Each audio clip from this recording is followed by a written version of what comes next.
Hello everybody, SlimKirby here. Welcome back to more Mario Party 6 board playthroughs. Today we're going to do Fair Square. Now I have a few things I want to mention very quickly.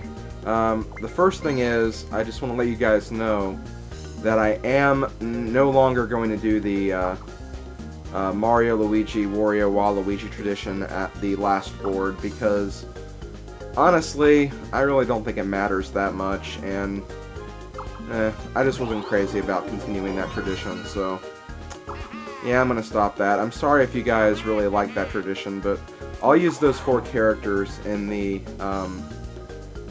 mic mode and then the minigame mode videos extras that I do later on, so I won't stop that altogether. I just won't do it on the final board anymore.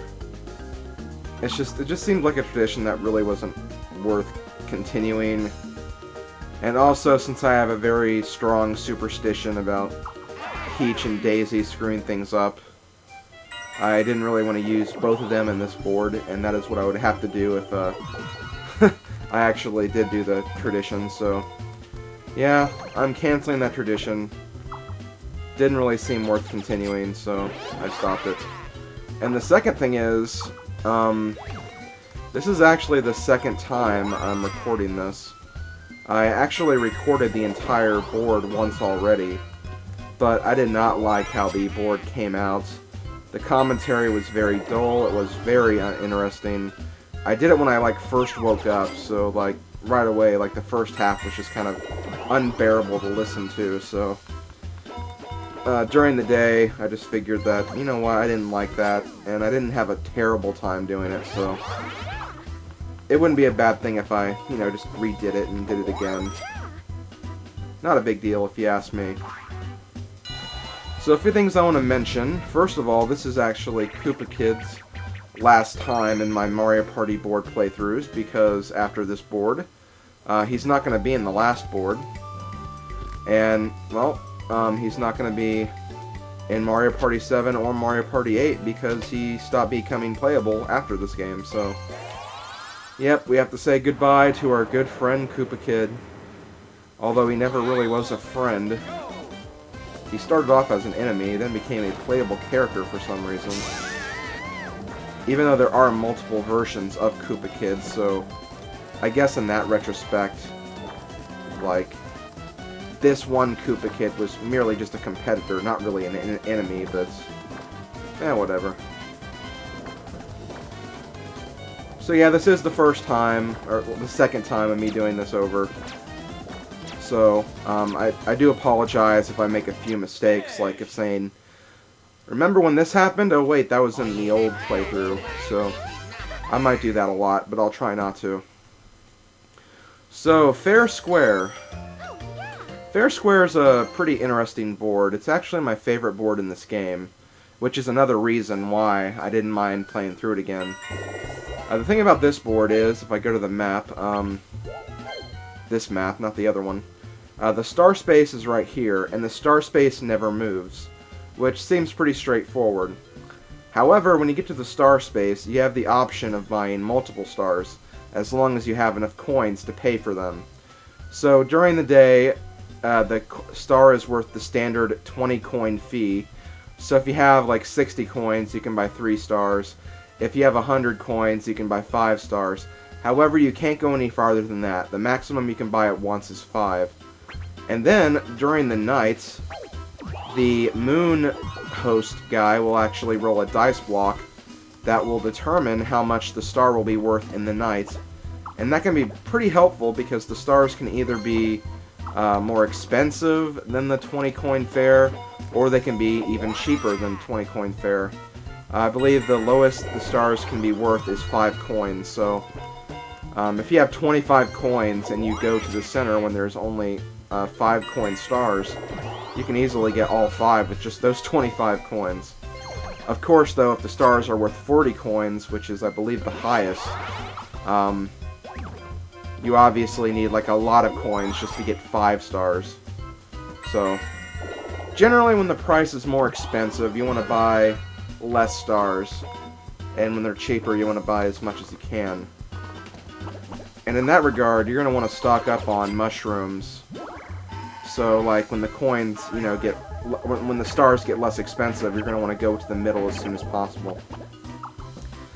And another key feature of this board is you'll find these slot machines. I believe there are 2 of them, one on the left side and one on the right side. During the day, you pay 5 coins, and basically, if you get a 3-way match, you get some coins back, some extra coins, or bigger coin payout. However, during the night, you have to pay 10 coins to play, but the price is always more expensive. Or, well, not the price, but like the payout, I mean. So you're going to want to go to those 2, only if you have a lot of coins, though. When it comes to games of chance like that, I tend to try to avoid them as much as possible, because I don't want to, like, you know, screw up when I actually use those coins throughout the board, so I try not to go for games like that. But, you know, it never hurts to try those if you have a lot of coins, because you could have a chance to get even a bigger coin payout, so that's all I really have to say about that. And one thing I also, well, actually, no, it's not all I have to say about that. I have one more thing to say. The computers have a very nasty habit of easily winning the slot machines. Like, whenever I play the slot machines, I can never win. However, whenever the computers play, they always get a really good match and a very big coin payout, so we're going to have to watch out for that. Because the computers pretty much win that no matter what. It kind of sucks, but that's the way they're programmed. Blame Hudson Soft. And there's also a few other games of chance around the board as well. The most annoying being at the top of the screen. You have to land on a happening space to actually play it, but it's very annoying. Especially if you get that game during the night, and I'll explain why later. And wow, the computer players didn't actually get a match that time. Actually kind of surprised.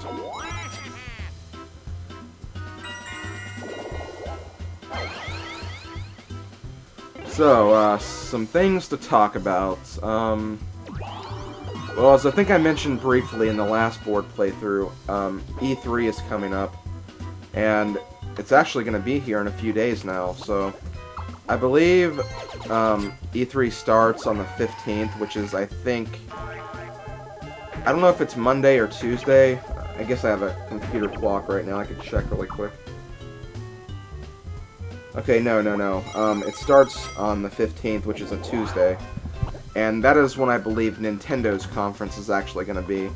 And you know me, I'm a big Nintendo fanboy, so I'll of course be watching that when it goes live.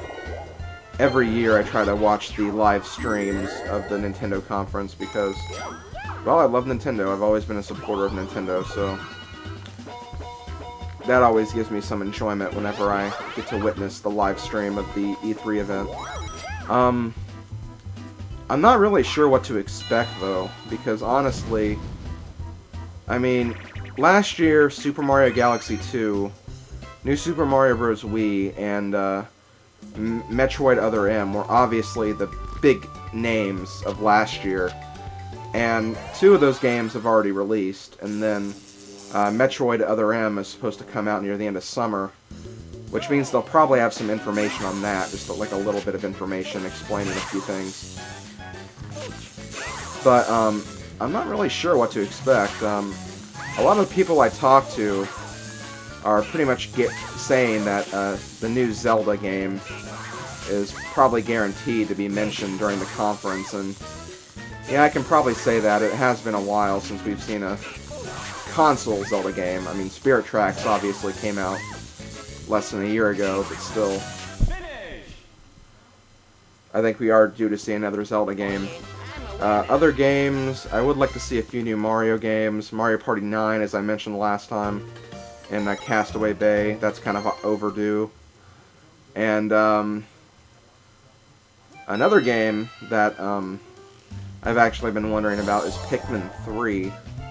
Not much has really been said about Pikmin 3. It was announced a few years ago. Well, not really announced, but it was hinted at being made. But instead they released the, wait, how many? What did he say the star amount was this time? I wasn't paying attention. I was too busy talking about Pikmin 3. But, anyways, they mentioned it briefly, like a few years ago, that they were working on a new Pikmin game, but they never really disclosed when there would be more information about it. And then they released the re-releases on the Wii. I don't know if they've released the second one yet, but they have released the first one by this point. But really, after that one small brief hint that they were working on it, we haven't heard much about that game for a very long time, so I'm hoping that maybe that game will come back into view. Hopefully. We'll see what happens, though. And of course, we haven't seen Kirby or Star Fox for a while either. Kirby's last game, well, technically Kirby had a game not too long ago, but it was a remake, the Kirby Superstar Ultra. And then also Star Fox.